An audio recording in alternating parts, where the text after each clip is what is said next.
Dear student, Assalamu alaikum, class 9, subject math, chapter number 1, matrices. Matrices is plural of matrix. What is matrix? Matrix क्या है? The arrangement of elements into rows and columns which are enclosed by square bracket, that is called matrix.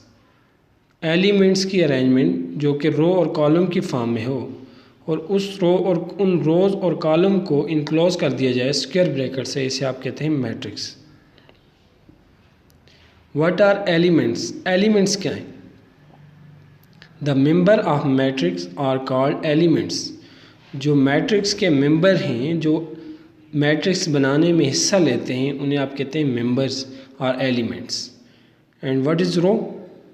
Rose the element which are in horizontal line, वो element जो horizontal line में हो, या फिर आप कह सकते हैं the horizontal line of entries in matrix are called रोज।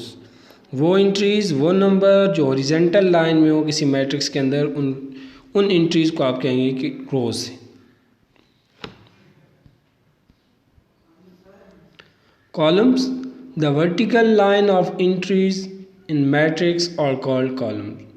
जो वर्टिकल लाइंस में एंट्रीज होगी इन किसी भी मैट्रिक्स के अंदर, वो आपके पास कॉलम कहलाएंगी। जैसे कि मैंने आपको ग्राफिकली रिप्रेजेंट किए, अपवर्ड और डाउनवर्ड दोनों, कोई भी आप कहते हैं ये दोनों vertical line up to down लें या डाउन टू अप लें, दोनों आपके पास क्या है, एक वर्टिकल लाइन को शो कर रही है। जैसे कि एग्जांपल है, एग्जांपल में आपके पास है 3, 2, 1 and 4। एक मैट्रिक्स ए है जो 3, 2, 1 and 4, 3, 2, 1 and 4 जो है ये आपके पास एलिमेंट्स हैं, मेंबर्स हैं, और ये जो इसको इनक्लोज किया गया, इसको स्क्वायर ब्रैकेट से इनक्लोज किया गया। अब अगर हम ऐसे कहें कि इस ए मैट्रिक्स के अंदर कितने नंबर ऑफ रोज हैं और कितने नंबर ऑफ कॉलम्स हैं, तो अब सबसे पहले अगर हम रोज को फाइंड करना चाहते हैं तो A is equal to 3, 2, 1, 4।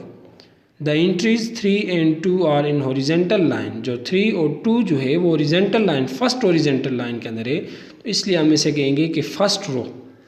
1 and 4 जो है वो सेकंड ओरिजेंटल लाइन के अंदर है, तो इसे हम 1 and 4 को कहेंगे इन सेकंड रो।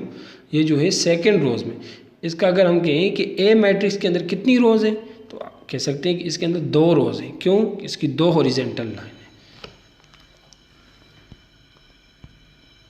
अब अगर हम इसको कॉलम की फॉर्म में अगर फाइंड करें कि कितने कॉलम इस ए मैट्रिक्स के अंदर, 3, 2, 1 and 4, तो अप टू डाउन और डाउन टू अप काउंट करें तो इसके अंदर 3 and 1 जो है वो फर्स्ट ओरिजेंटल लाइन में, तो इसलिए ये 3 and 1 जो है फर्स्ट कॉलम है।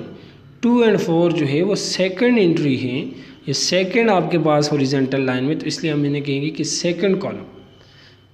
अब square bracket, the symbol of square bracket is, अब ये जो सिंबल आपको स्क्रीन पे शो हो रही है, ये स्क्वायर ब्रैकेट है जिससे हमने मेंबर्स को, रोज एंड कॉलम को हमने इनक्लोज किया है, तो ये है मैट्रिक्स।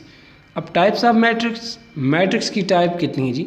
सबसे पहले अगर हम कहें row matrix, the matrix contain only row. ऐसा मैट्रिक्स जो सिर्फ और सिर्फ रो उसके अंदर हो, मौजूद हो, उस मैट्रिक्स को आप कहेंगे row matrix. Example, A is equal to 7, 9।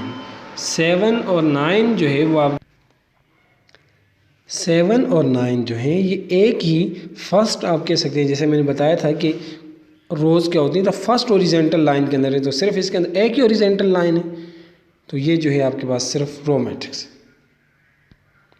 अब column matrix, the matrix contain only columns. ऐसा मैट्रिक्स जिसमें सिर्फ कॉलम्स ही हों, एक ही सिंगल कॉलम हो, मीन उसको कहेंगे कि आप column matrix. A is equal to 1 and 4। 1 and 4 जो है ये जो है फर्स्ट कॉलम के अंदर। स्क्वायर मैट्रिक्स क्या होगा? The matrix contain equal number of rose and columns is called square matrix. ऐसा मैट्रिक्स जिसमें सेम नंबर ऑफ रोज हों, सेम नंबर ऑफ कॉलम्स हों, उस मैट्रिक्स को आप कहते हैं square matrix. Square matrix, sorry, square आपको पता है कि all the sides are equal, तो इसका मतलब है कि यहाँ पे ऐसा मैट्रिक्स जिसमें तमाम रोज और कॉलम की जो नंबर्स हैं, मीन तादाद जो है वो सेम हो। जैसे आपके पास ए मैट्रिक्स है तो 3, 1, 6, 9, तो 2 हॉरिजेंटल लाइन है और 2 वर्टिकल लाइन है, इसका मतलब है कि 2 रो है और 2 कॉलम। अगर बी मैट्रिक्स है तो ये स्क्वायर मैट्रिक्स है, बट इसमें number of rose and number of columns की तो तादाद है वो डिफरेंट है एज़ कम्पेयर टू अबव, ऊपर वाले के मुकाबले में। अब 3, 1, 4, 0, 8, 9, 5, 6, 2। अब इसमें जो है 3 नंबर ऑफ रोज हैं और 3 नंबर ऑफ कॉलम है, इसके लिए ये स्पेसिफिक नहीं है कि स्क्वायर मैट्रिक्स में 2 ही नंबर ऑफ रोज हों और 2 ही नंबर ऑफ कॉलम। इसमें 4x4 भी हो सकता है, 8x8 भी हो सकता है, 10x10 भी हो सकता है, कुछ भी हो सकता है। ठीक है, तो इसके लिए ये ज़रूरी नहीं है कि सिर्फ 2x2 हो। तो इसलिए ये जो है ए और बी जो है थोड़े से डिफरेंट है। ए और बी दोनों के दोनों जो है ये स्क्वायर मैट्रिक्स है। अब डियर स्टूडेंट, आपके जो लेक्चर नंबर 1 है इसकी एक्टिविटी नंबर 1 आपको दी गई है। इसमें क्या करना है आपने कि राइट एनी 5 रो मैट्रिसेस, कोई से 5 रो मैट्रिसेस आपने लिखने हैं। राइट एनी 5 कॉलम मैट्रिसेस, तो क्वेश्चन 2 जो है वो आपके पास ये है कि आपने कोई से 5 कॉलम मैट्रिसेस लिखने हैं। और क्वेश्चन नंबर 3 ये है कि राइट एनी 5 स्क्वायर मैट्रिसेस, तो ये आपने कोई से 5 स्क्वायर मैट्रिसेस लिखने हैं। Thank you so much.